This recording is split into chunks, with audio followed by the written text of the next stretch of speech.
Hello दोस्तों, राधे राधे। मेरी video में आपका स्वागत है। आशा करती हूँ आप बहुत अच्छे होंगे। तो आज है एकादशी। एकादशी का मैं पूजन करने जा रही हूँ और ये एकादशी बहुत महत्वपूर्ण होने वाली है क्योंकि ये भादों में पड़ती है और सुख संपत्ति और अजय अमर करती है और ये धन धान्य से भर देती है। इस एकादशी को राजा हरिश्चंद्र ने रखा था और उनकी विपदाओं को हर लिया था। तो अजय एकादशी बहुत महत्वपूर्ण है हमारे लिए, हमें ये अवश्य रखना चाहिए। तो मैं ये एकादशी अपनी बेटी से करवा रही हूँ क्योंकि मेरी हो गई तबीयत खराब, जैसे मैं पीरियड से हो गई तो मैं अपनी बेटी से करवा रही हूँ। तो मैं ये पूजन मेरी बेटी करेगी। तो उसने देखो पीला कपड़ा बिछा करके काले तिल का आसन दे दिया है, जल रख लिया है, जल का लोटा, और अपने ठाकुर जी को स्नान करके कपड़े पहना दिए हैं और ये दे दिया है गणेश जी को स्थान। तो गणेश जी को स्थान दे करके ठाकुर जी की स्थान चौकी लगा दी है क्योंकि नन्हे मुन्ने हमारे ठाकुर जी इस महीने में पैदा हुए थे। तो हम उन्हीं की ही पूजा करेंगे और उनको पंचामृत से स्नान करा दिया है। स्नान करा के उन्हें कपड़े पहना दिए, इत्र वगैरह से मालिश करके उन्हें सारे श्रृंगार करा के उन्हें सिंहासन पर बैठाल देंगे। तो मुकुट उनका बार बार फिसल जा रहा है ना, तो देखिए इस तरीके से संभाल रही है। बंसी भी पकड़ा दी है। तो बेटी है, मैं ना उसी से ऐसे करवा रही हूँ और जैसा है उसे बताती जा रही हूँ, वो करती जा रही है। तो सबसे पहले हम स्वास्तिक बना देंगे जल के लोटे पे। स्वास्तिक बना के फिर दीप जलाएंगे। तो घी का दीपक जला लो या तिल के तेल का, जो आप पे बने उससे जला लो। और ये भाव का पूजन होता है, भगवान से बस प्रेम करना आना चाहिए और भगवान तो प्रेम के भूखे होते हैं।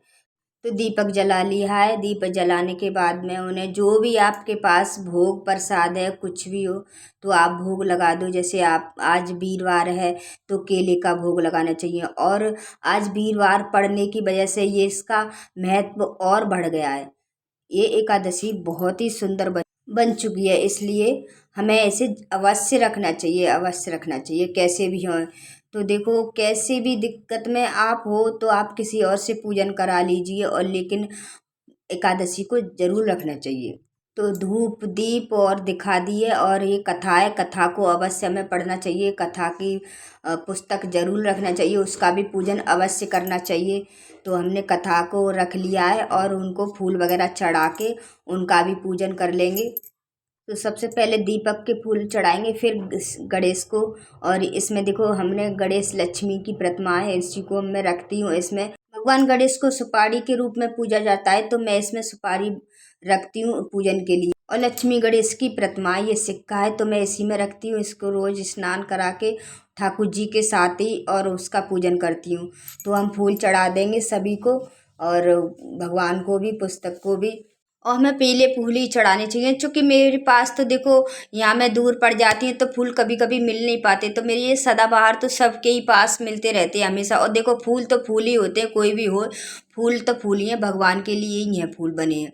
तो तुलसी भी चढ़ा देंगे और खुशबू वाले भी फूल हैं, ये पीले फूल, सफ़ेद फूल। पीले फूल तो नहीं मिलते सर, लेकिन सफ़ेद फूल जो भी है आपके पास वो फूल चढ़ा देने चाहिए। और जन्माष्टमी की वजह से तो मैंने कल मंगाए थे फूल तो मिले नहीं मेरे को। तो हम, मेरे पास जो भी फूल थे मैंने चढ़ाए भगवान को। और तुलसी हमें अवश्य चढ़ाना चाहिए और इस दिन तुलसी नहीं तोड़ना चाहिए। एकादशी के दिन तुलसी नहीं तोड़ी जाती। तो हल्दी रोली से और चंदन से हम तिलक कर देंगे श्री गणेश को और दीपक को, भगवान को और पुस्तक को भी, कलश को भी, सभी को हल्दी रोली से तिलक कर देंगे। और आज वीरवार है तो वीरवार को हल्दी को अवश्य चढ़ाना चाहिए और स्वास्तिक भी बनाना चाहिए और भगवान को हल्दी रोली से जरूर तिलक करना चाहिए क्योंकि हल्दी आज के दिन तो बहुत ही ज़्यादा महत्व होती है भगवान के लिए। इन्हें बहुत प्रिय है हल्दी, तो इसलिए आज हल्दी का प्रयोग अवश्य करना चाहिए। और आज के दिन चावल तो चढ़ते नहीं हैं, तो काले तिल हो, सफ़ेद तिल हो, तो जैसे सफ़ेद तिल उनको दे देने चाहिए। तो देखो बंसी, आज मैं ये बंसी थी ना तो बड़ी कह रही बड़ी बंसी बने की बड़ी बंसी, कोई नहीं, बड़ी बंसी दे दीजिए। और बांस की बंसी तो हमेशा रखनी चाहिए, बड़ी बंसी तो ठाकुर जी के पास हमेशा रहनी चाहिए। तो मैं ये बंसी अपने मंदिर में, ठाकुर जी के मंदिर में जरूर। तो देखिए मैं अपनी बेटी पे पूजन करवा रही हूँ, तो उनके ही बर्तनों में उनको भोग लगा दिया है, उनके लिए गिलास रख दिया है और मेवा मिश्री जो भी है उनको भोग लगा दिया। ये मैंने पाक बनाया तो उसका भी भोग लगा देंगे और हमें उनको अपने हाथों से खिलाएंगे। और वो खिलाती है हमेशा, तो हाथों से खिला रही है, तो बहुत अच्छी तरीके से उन्हें भोग लगा रही है। और एकादशी का व्रत मेरा इसीलिए नहीं टूटता है क्योंकि मैं इस पे पूजन वगैरह करवा लेती हूँ और मैं एकादशी का व्रत रख लेती हूँ। और ऐसे ही आपको, जैसे आपका कभी समय ऐसा आ जाता है जैसे कि पीरियड से होना या कुछ और, तो हम किसी और से पूजन करवा सकते हैं और व्रत हम रख सकते हैं। तो देखो, घंटी बजा दी है और कथा पढ़ना है, तो हम हाथों में थोड़े हमने तिल लिए हैं। तिल लेकर के कथा तो अवश्य पढ़ना चाहिए, तो कथा पढ़ रहे हैं। तो इसी तरीके से कथा पढ़ी जाएगी और मैं कथा को सुन लूँगी। तो एकादशी के पूजन में कथा तो अवश्य पढ़ी जाती है और कथा हमें सुननी भी चाहिए और सुनानी भी चाहिए। तो इसी तरीके से कथा को पढ़ लिया है। पढ़ने के बाद में जो हमने हाथ में तिल लिए थे, तिल हम भगवान को चढ़ा देंगे, अर्पण कर देंगे।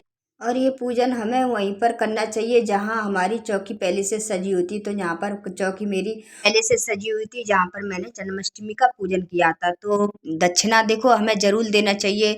तो हमने दक्षिणा नहीं रखी थी, तो हमें दक्षिणा रख दी है। और दक्षिणा से सारी कमियां पूर्ण हो जाती हैं। जो हम भगवान के लिए नहीं दे पाते वो हमारी दक्षिणा दे देते हैं हम, तो सारी कमी हमारी पूरी हो जाती है। उसके बाद में हम भगवान घंटी बजा करके उनकी आरती उतारेंगे।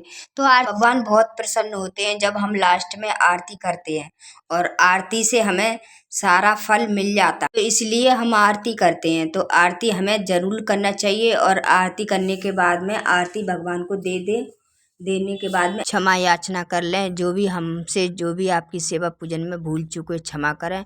और आज के लिए इतना ही।